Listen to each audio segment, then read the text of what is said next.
Hello, and welcome to the BYU Family History Library webinar series. We're glad you could join us today. I'm Anna Allred, and I'll be your host for this webinar. If you have technical difficulties during the webinar, please use the chat box and I can address your concerns. You are welcome to use the chat box during the webinar for comments, insights, and questions. However, all questions will be addressed at the end of the presentation.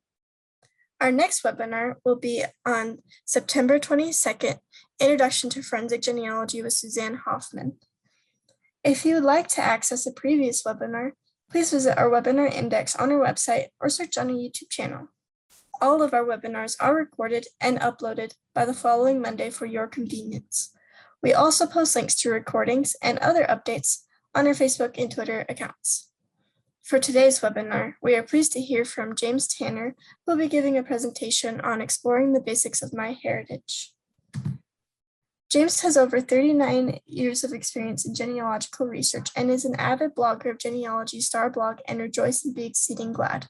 He has served as a family history volunteer for 17 years and has presented at expos and conferences around the US, Canada, and Europe. He is a member of the board of directors of the Family History Guide Association and is currently serving at the BYU Family History Library. James is a professional photographer and has 7 children, 34 grandchildren, and 1 great-grandchild. James, if you are ready, we can turn the time over to you. Sure. Share my screen.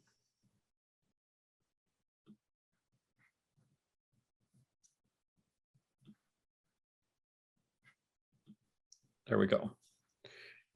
Well, welcome to another BYU Family History Library webinar. I'd like to remind everyone, as was mentioned, that we upload these webinars when they're recorded to the BYU Family History Library YouTube channel. You can subscribe to the YouTube channel, and we are continuing to add a number of videos, often more than 1 or 2 or 3 a week. So there's lots more information always available. If you have questions during the webinar, please put them in the chat. That would be helpful. Okay, well, we're going to be talking about exploring the basics of MyHeritage. And first of all, a little bit of introduction. The large online genealogy programs do not have all the same collections of documents and records. Okay, it's a very common comment that I get from people who have not used the programs, to thinking that they all have the same records, and so why would you want to go look at these different programs or websites? But actually, they do have different. They do share. There's always a core number of records that are the same. For example, U.S. Census records appear on almost all the large websites, but in other types of records and more specific records for the areas that are emphasized by each of these programs are those that appear only on that particular website. And sometimes we wonder, well, these are just huge collections, like billions and billions and billions of records. And so what's that going to do for us? Well, sometimes large does not make better, but sometimes it does. And the number of collections does make a difference. The larger the collections, the more possibility there is that you will find what you're looking for in the country or in the time period when your ancestors were living. The MyHeritage website is much more than a DNA website and a family tree. And it's interesting to understand that, because most of the advertising that comes out today, most recently, and this was 2021, is directed at a market that is comprised primarily of people who are interested in DNA and they're finding relationships or finding their ethnicity or whatever other curiosity they might have. But the core of these large websites are their collections of records. So how this works is that you're able to go in and create a family tree, which means you add in information about your ancestors, your parents, your grandparents, your great-grandparents, so forth, and their descendants. And as you do that, you're able to see that you have a lot of different people in there. But what's happening with these large programs, particularly with MyHeritage, is that through the DNA test, if you take a DNA test, then you begin to see relationships with people who may not be in your family tree to start with, and secondly, may have surnames that you're not at all familiar with. One of the byproducts, most current byproducts of this expanded interest in DNA testing for genealogical purposes has been that people are discovering lost ancestors, meaning people that they didn't know existed. And this has turned out to be have tremendous impact on individuals who, for example, did not know that their parents, that they were adopted, and they take a DNA test and find out that they're adopted parents, that they have adopted parents, or that they're not related to their grandparents or whatever. The people that they assumed that they had relationships to, they no longer have. And in extreme cases, people have found, an example, one of the people that I talked to some time ago had been switched at birth and ended up that she wasn't related to anybody in that family tree that she had created over a long period of time in her life. So this is these are sometimes these things are not straightforward. They're unsettling, but without the family tree, the DNA test is merely satisfies curiosity. It really doesn't help you to establish any kind of relationship. In addition, if your family tree is not supported by records, then it's really not, you really can't have much confidence in what's there and what has been, what you have entered if you did it from tradition or from somebody who told you that these were the relationships. So they all go together to create information. Now, MyHeritage, by the numbers, is a tremendously large program. First of all, our website. First of all, MyHeritage is a company that its headquarters is in Israel, and its emphasis primarily is in Europe. And so, although it has a tremendous presence here in the United States, it is not necessarily focused in that direction. So you may see some considerable advertising by MyHeritage, but not to the extent that some of the other companies have done. And if you look at these numbers, you'll see that there are about 92 million users worldwide. That's hard to imagine, but there's 92 million people signed into this particular website, at least.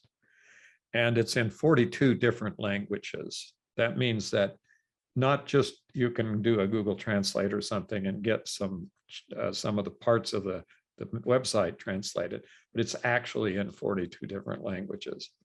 And it has 81 million family trees in here. So there's a lot of information on families on MyHeritage without even beginning to look at that. And 14.5 billion historical records. And right now about 5.2 million DNA database records. Well, these are very large numbers, but considering the number of people, of course, in the world, this is not overwhelmingly large number of people. But it is as far as genealogy programs, it is, and websites. So here's, for example, and I'll just take one example, FamilySearch.org has, as of the time of this presentation, about 5.5 billion records. Now, the websites count their records and how they report their records in different ways. There's not a one-to-one comparison, but I guess the tendency would be that the counts would always be to above, make the number larger for purposes of appearing to have a lot more website. But here, a larger website. But here, you can clearly see that depending, even if they're counting the records different in some fashion, there's still almost 3 times as many records on MyHeritage as there are on Family Search. So if you're using Family Search as your primary source of research, you might investigate with a free MyHeritage web account. You might at least look and see what kinds of records they might have on MyHeritage.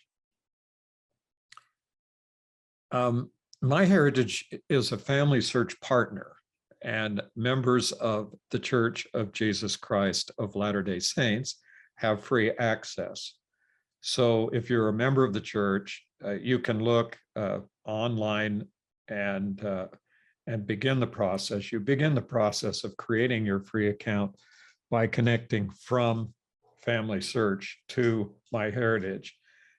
There are several website places. What I'm showing here is a screenshot of the entry in what's called the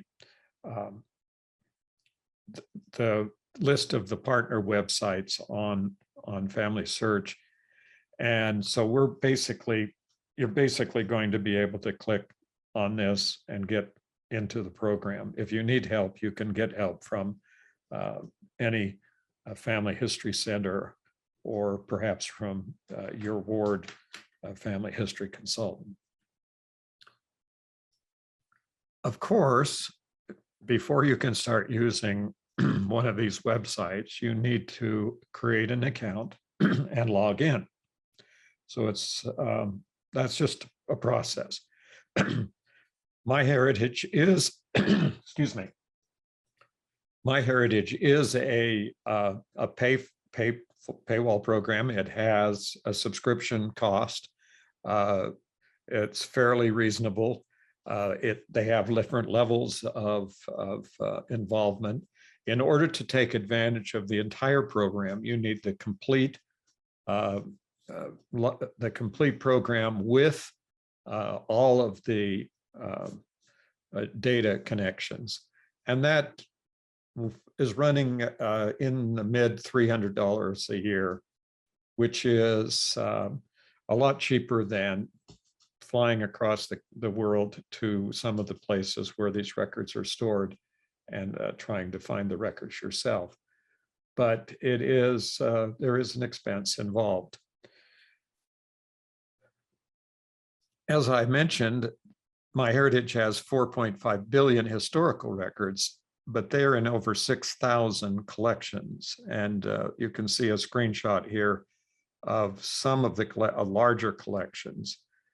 You might be surprised about some of these. US city directories, for example, this first collection, where there are 561 million records of entries in there, are what was, okay, going back in time. Of course, some people today will probably not know what or have never seen a telephone book, but telephone books were directories that we used to find people in the city before. And these city directories are what came before phone books. They listed all the people and their addresses, and you were able to locate your ancestors in these directories. And what MyHeritage does, for example, with the city directory, is that if you find your ancestry in one city directory, then it will automatically, the website will automatically tell you all the rest of the places where your ancestor lived as they appear in other city directories. So pretty interesting. Books, yearbooks, US yearbooks. I don't know whether you'd be thrilled to find your high school picture on MyHeritage, or if you're like me, you wonder how you ever had any friends, depending on the way you looked when you were in high school. So that's the sort of the example, but there's just lots of different records. And just for example, there are 29 collections with over 107 million records from Denmark. And basically, these records include all of the Danish census records going back to the 1600s, and a significant amount, virtually everything that is available for church records and marriage records, and of all kinds, all the different kinds of records from Denmark. The important thing to understand here with MyHeritage is that all of these records are indexed. Every record on this website is indexed. And many of the records have been indexed for complete names. In other words, they index every record, every name on the record, so that you have multiple ways of finding people sometimes. So these Danish records are fully indexed and dating back into the 1500s. And if you have Danish ancestors, you're essentially, you'll see that as I talk about the record matching and the smart matching, you probably will find it a great advantage to having your family tree on MyHeritage. Oh, and I might add, although I've moved on, that MyHeritage is expanding their collections into the rest of the Scandinavian countries, into Sweden and Norway, and into Finland. And so their collections are becoming extremely large. Now, the website also offers DNA testing with matches and sophisticated analysis tools. A DNA test doesn't have, as I've already mentioned, doesn't have much value if there's no way for you to determine your relationships with other people. The fact that your DNA is what it is may be interesting to a doctor, a geneticist who may be able to determine some the genetic problems that you have, or challenges or whatever, but that doesn't extend to finding your relatives. The fact that you take a DNA test is not going to tell you who your cousins are, who your ancestors, and who you might be related to. The only way that happens is if you also add a family tree to your information, and then they can match your DNA with other people in your family that take the same DNA test, that is the same test from MyHeritage. And in addition, you can also upload for a small fee. You can upload your other DNA matches, other tests that you may have taken from other companies, such as Ancestry or 23andMe or some of the other DNA testing companies. Now you can see here that they're showing the matches, and I've already have 12,964 matches.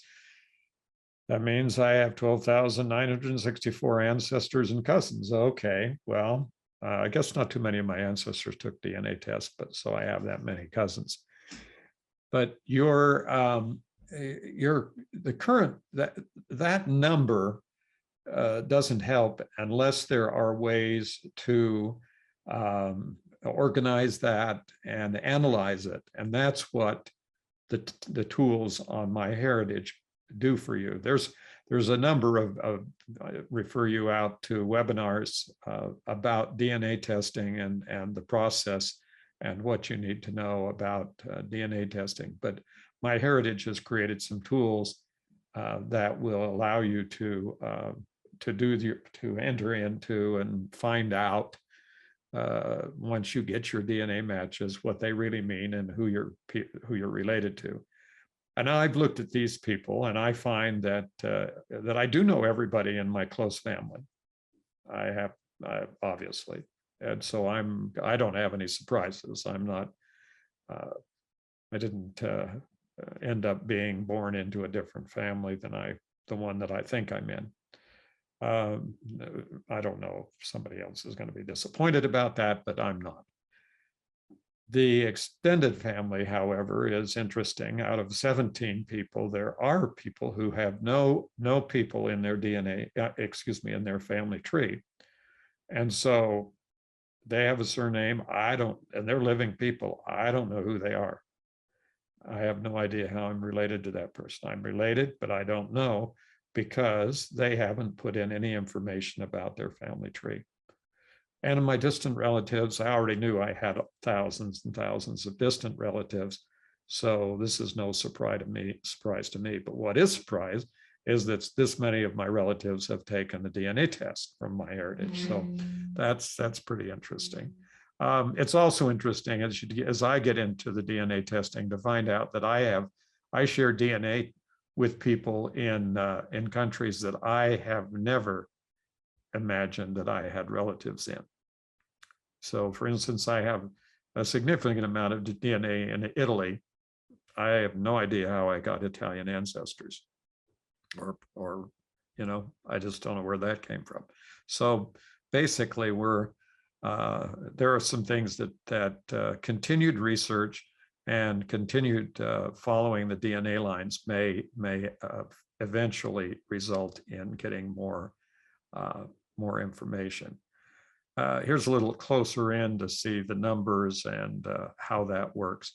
And then you can see where your DNA matches live and select the country. And that's what I was just mentioning about finding out that I'm related to people in parts of the world, actually all over the world. It seems like from all different parts of the world, I have DNA matches, which is maybe an indication that we are all related back at some point. One of the tools on for DNA analysis on MyHeritage is the theory of family relativity. And in that case, what they use is the information in the family trees, all of the family trees, and the information from the DNA and the sources.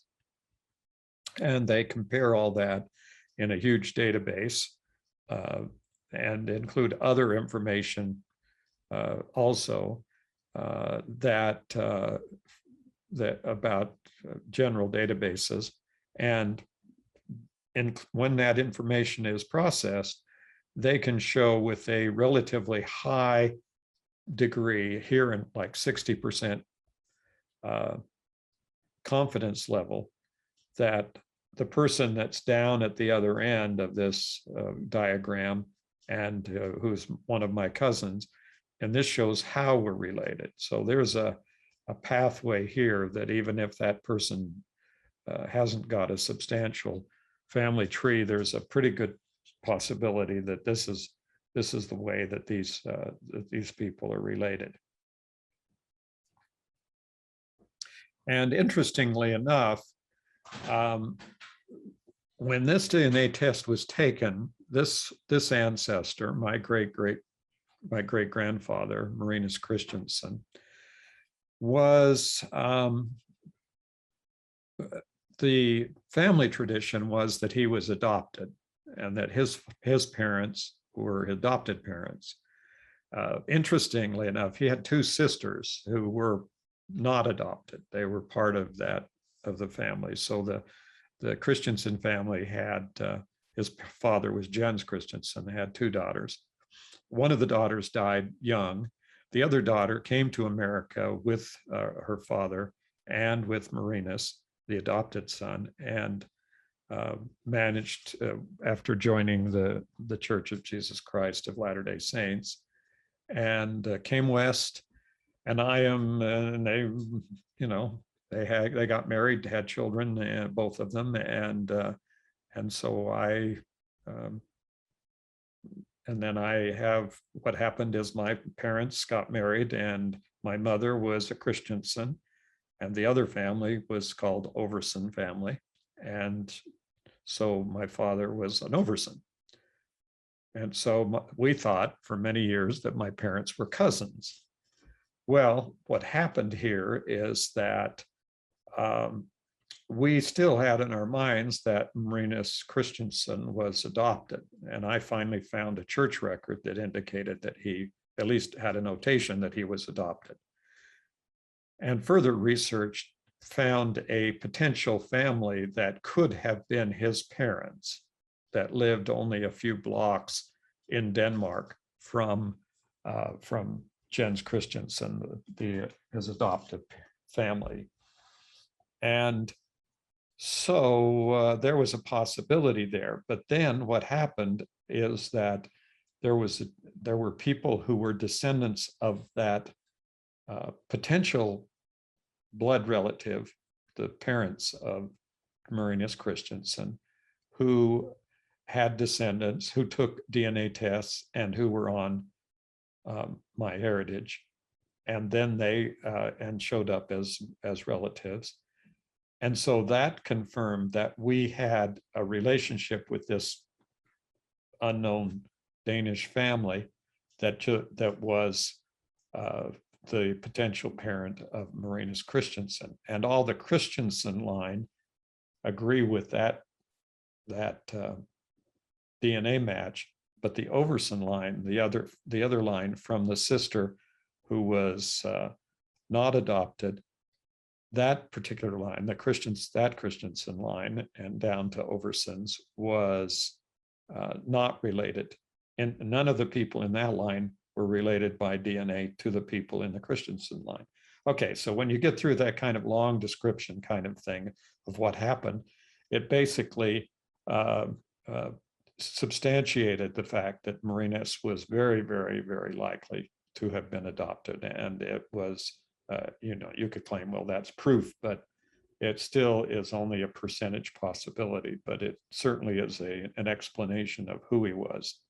And of course, then you have an issue of the relatives accepting whether or not that's correct. Now, MyHeritage has a fully featured family tree. That means it's got bells and whistles, and it has everything you can think of. People send me questions and say, well, can you enter in this kind of relationship in MyHeritage? Yes, you can. Can you add in a fraternal organization? Yes, you could add a fraternal organization as information about a family. Could you put in some other kind of vital record, for example, christening? Yes, christenings, yes, all of those things. So as you explore this, and there's not nearly enough time in an hour, or even it takes a while, because this when you say fully featured, I mean there's lots of features here. Recently, this particular the family tree has been in a sense upgraded. It may look a little bit different than this. The functions are the same, and the people and the way that the program works is essentially the same, but it makes it, it has simplified a lot of the basic functions so that making changes, adding people, and all of those things are a little bit more easily done. So you can always expect to have changes, unexpected changes that will occur as you work through these different websites. They're constantly changing the way that they do things, not just change for change sakes, but for the purpose of attempting to capture more information and try to present it in a way that is more comprehensive, but more easily accessed by the people who are using their websites. Okay, now let's suppose you get a bunch of a number of your family members into a family tree on MyHeritage. One of the things, one of the useful tools, and perhaps one that would not make you overly happy to once you use it, is called the consistency checker. Now, some of the other websites do mark entries that are not acceptable in some way. For example, in Family Search, you may see records marked because they're not standardized, or because the parents died before the child was born, or child was couldn't have been born in that particular family for a couple of reasons. In MyHeritage, the consistency checker, which is, sorry, go back. The consistency checker, which is in the pull down under the family pull down menu, drop down menu in the under the family tree option in the tabs across the top, is a way to check multiple different consistencies. It runs through a whole menu of different types of things that could be wrong with your program. So this it can be a little bit daunting, but if you do this as you go along, it will help you to keep your whole entire family tree consistent and as more accurate. If you do like I do and upload a file to MyHeritage and then run the consistency checker, then you may find out that there's a tremendous amount of work you could do to clean up your file. So this is another good news, bad news, but it's certainly a tool that is useful to help you to understand what we mean when we talk about keeping the records accurate and supported by sources. So in that consistency checker, there are 37 different errors, warnings, and notices. So these errors, like birth after death of a parent, is after their death. The person was born after their death. A child is older than the parent. The child was born after the death of the parent. Somebody died before, when they were more than 110 years old. They were alive, but they're too old. All of these things, some of them are just typographical errors in your family tree, and easily corrected right directly from the links that are here on the consistency checker. But some of them are more serious, and what I found is that clicking on one of these errors may very well lead to a kind of a expanding evaluation and turn out that it needs that some section of the family tree needs substantial research and revision, because the information there is inconsistent and not substantiated with sources. So it's but it is a way to make some real progress in getting accuracy into your family tree. So when you find an error in your synchronized MyHeritage family tree, it's very likely the same error is in the Family Search family tree. So if you upload or add your information from Family Search, which is possible to do at various times, depending on whether the program is operating, then or add the same data from a GEDCOM file or whatever, you'll find that that same information in MyHeritage is showing you the errors that are in other programs. And I just want to emphasize that, again, the records on MyHeritage are not the same as those on other websites. They're just not. They're different sets of records. And the way that they're searched by the website is different. And so if you use a search and search for a person on Family Search, and you do the same search for the person on MyHeritage, you're not going to find the same set of records.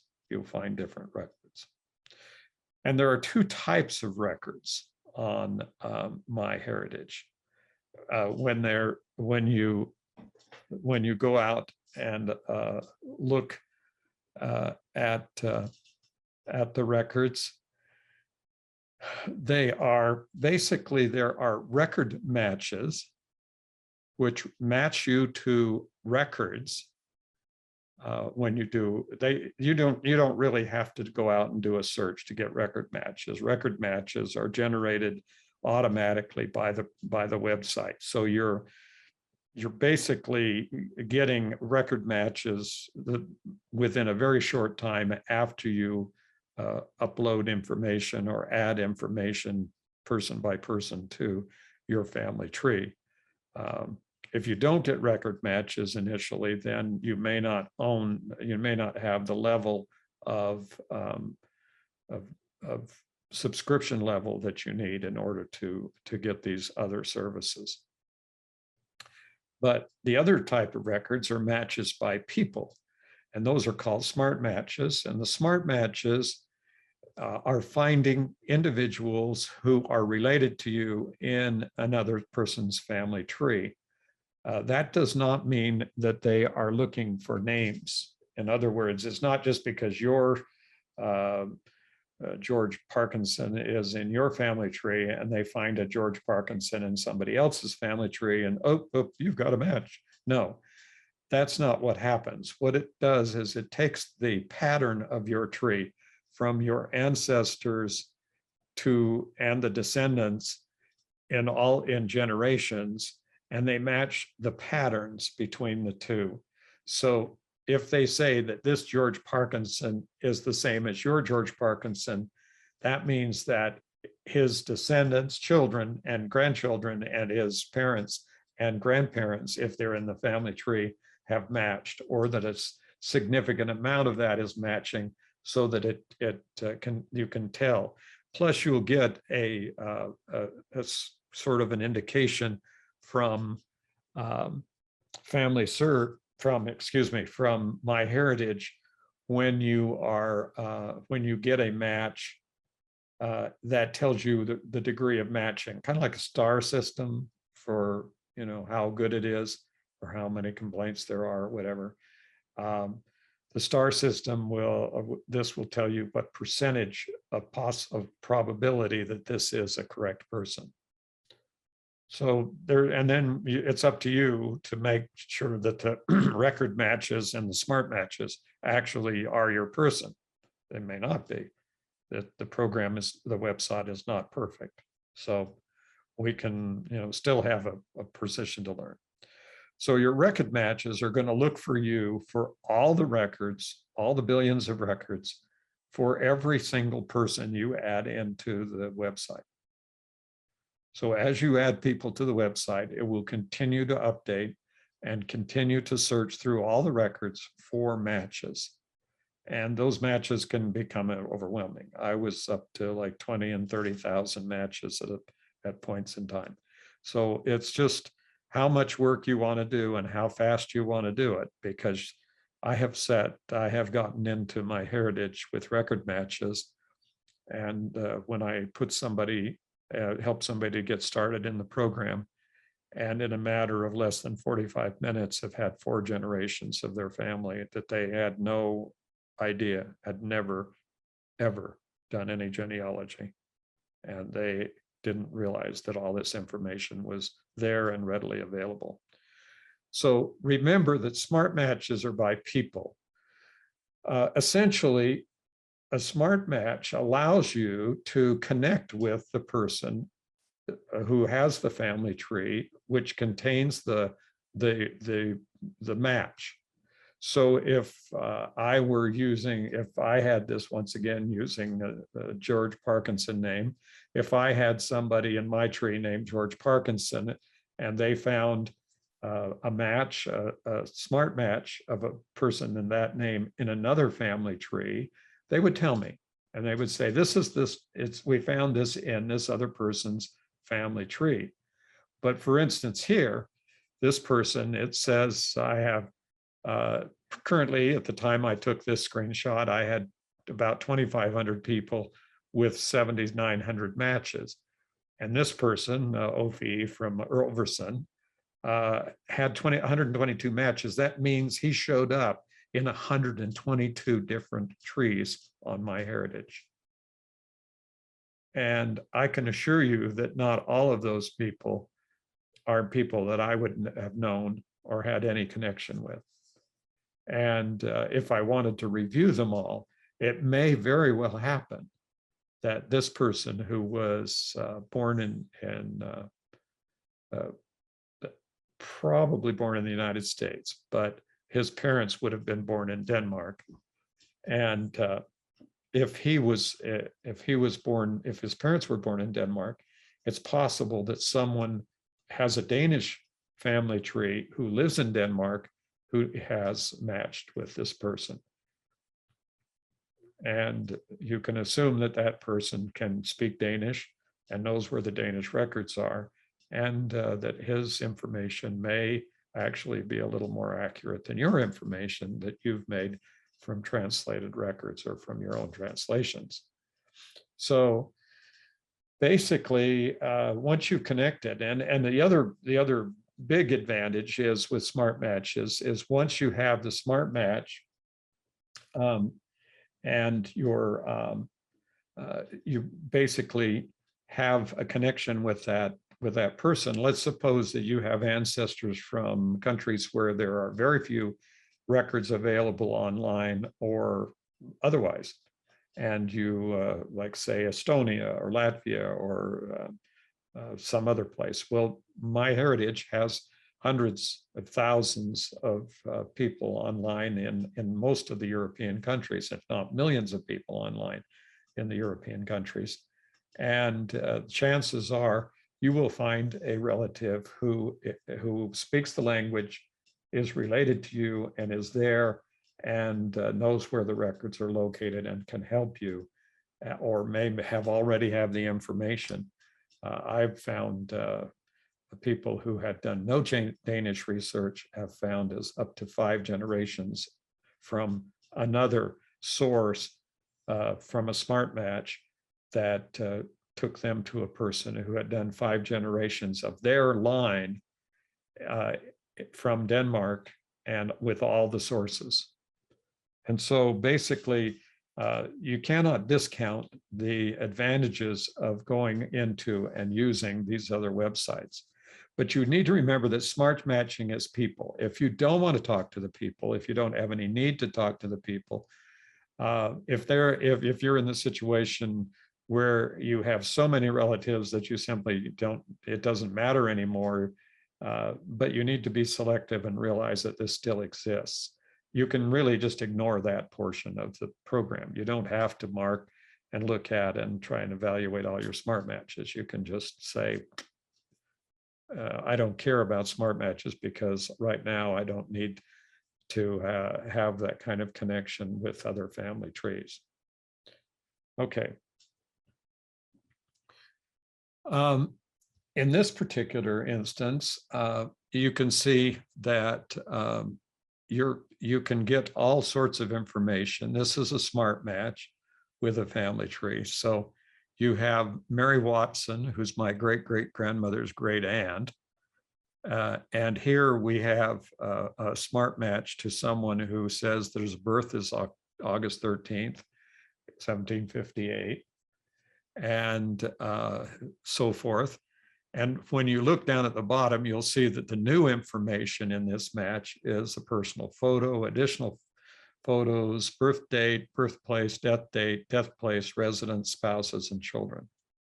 So all this information is added to, is available in this one smart match from a person, from someone who I do not have this information in my family tree. So all of this additional information is going to come in about this person. Now, the burden is on me to make sure that the record and the information that's being offered is accurate and is correct and believable and is supported by some sources. So it's not just somebody making up additional children or putting in photos that don't match that person or whatever.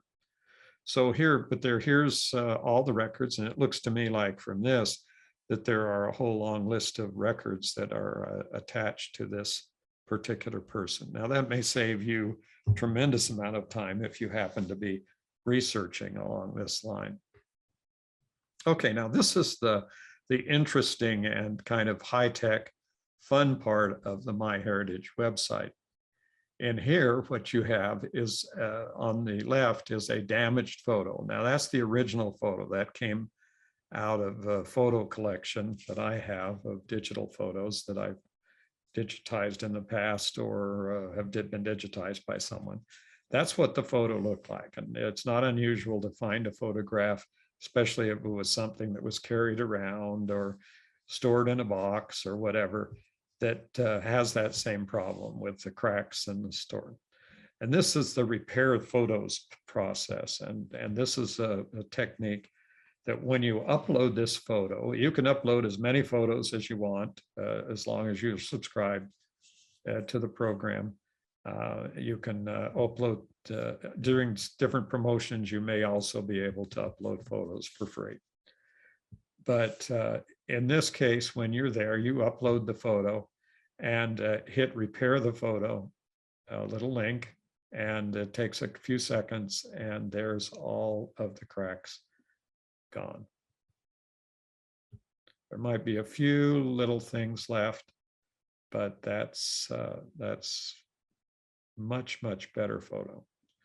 Okay, so now there's another level, and the next level is that you can enhance the photo. So now you click on the repaired photo and you do an enhancement, and that brings up even more detail in that right-hand photo, especially the face detail compared to what was available in the original photo. And then the next step is to colorize the photo. And here is the photo colorized. That basically is sometimes it looks wonderful. This looks just fine. It looks interesting. But a lot of times what it does is it brings out more of the character and more of the interest that the picture has. Sometimes you didn't get the same feeling out of a picture once it's colorized. You can just experiment with this with different photos. Then the last one is you can take a part of the photo, like the face, and animate that part of the photo. And this is the animation and movement that's in the photo. Now, this is pretty spooky, actually. It kind of spooks you out a little bit when you see your great-grandmother or somebody like that moving around.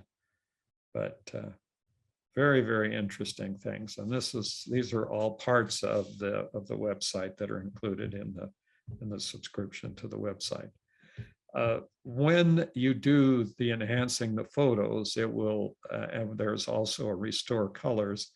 And so you have this, which is very common, yellowed out old photo here, where the coloring on the old color photos as the chemicals have changed over time. Then on the right-hand side, you'll see what happens when you enhance and restore the colors in that photo. So that I think is one of the more dramatic changes So depending on how many photos you have in this particular that you need to have restored or enhanced or repaired, the cost of this program might be very, very reasonable. One of the other good features for researchers is a pedigree map that shows you how many people you have and where they are and how they live. So if I zoom in, and it also assists with what's called cluster research. Cluster research is research that looks at more than just the individual, but expands that to the near and distant family members and any surrounding people who live in the surrounding area, with the understanding that people in these smaller towns and back in time were probably interrelated. And so the more you do research on a wider basis, the more you're going to find. Now, all of these tools are supported by an ever-increasing educational system. This is the MyHeritage knowledge base. There are links from the MyHeritage website, but you can go to education.myheritage.com and get into the knowledge base, and you'll find quite a large number of instructional videos and other helps here, and articles and things that are written and to help you understand how MyHeritage works and how to do more with your genealogy. So the key here, before you get going in any part of the family tree, it starts with a family tree. So you start with a family tree, and then you begin to add the sources. And as you add sources, you should add the people from the sources that you find, and make sure that each generation that you add to your family tree, from father to from the children to their parents, is substantiated by a record that actually shows that relationship. So for example, if you're looking for your parents and your grandparents, you need to find a record that shows your mother or father as a child in a family with their grandparents as their parents. So that child-parent relationship, and people can find dozens and dozens of sources to substantiate a family, but have no records that substantiate the parents of the people of the individual that's shown. So is the wife or husband. So there's no way to step back another generation. If you just assume a name, or you pick up a name, or use a traditional name, that simply is not going to be accurate. And you may have guessed right, but chances are the information is not correct. So we rely strictly on sources as a way of doing our records. Okay, well, thanks for watching. Hope this has been helpful. And if there are any questions, we'll go to the questions. Stop sharing. Yeah, we have some questions for you. One is from Robin asking, how does MyHeritage compare with Ancestry with regard to the number of collections, historical records, trees, and users? Well, okay, Ancestry claims to have the largest database. Without knowing exactly how each of the two companies count their collections or record counts, Ancestry claims to have more collections than MyHeritage, but I know from looking at all the collections, going through the entire list of collections that on Ancestry, that some of the collections, that almost a high percentage of the collections on Ancestry have less than 100 records, and some have only 1 or 2 records. So what you call a collection can inflate when you say how many collections you have. And I'm not saying that's unique to Ancestry or that that's their problem. It's just that there is no common way to determine what's there. The question is, are they growing? And both Ancestry and MyHeritage are adding new records. So as they add new records, they will have. The comparison is that Ancestry's records are primarily from the United States and the British Isles. They have records, significant record sets for Mexico and some other countries, but and they just recently bought a French website, as did MyHeritage. So there's so Ancestry bought GeneNet and MyHeritage bought Philae, which are the two big French websites. So they've basically increasing their holdings. They're just both so large that that you'll keep finding records you never knew existed on both websites. So it's and I don't think that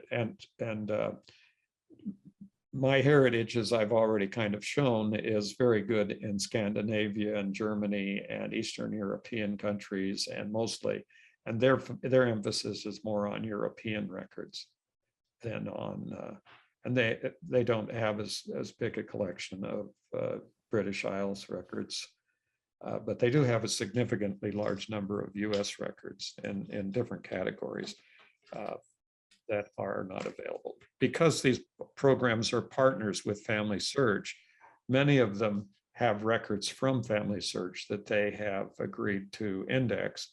So you will have a big collection of records on Family Search, but they'll be indexed on Ancestry or indexed on MyHeritage. Okay, does that help? What else?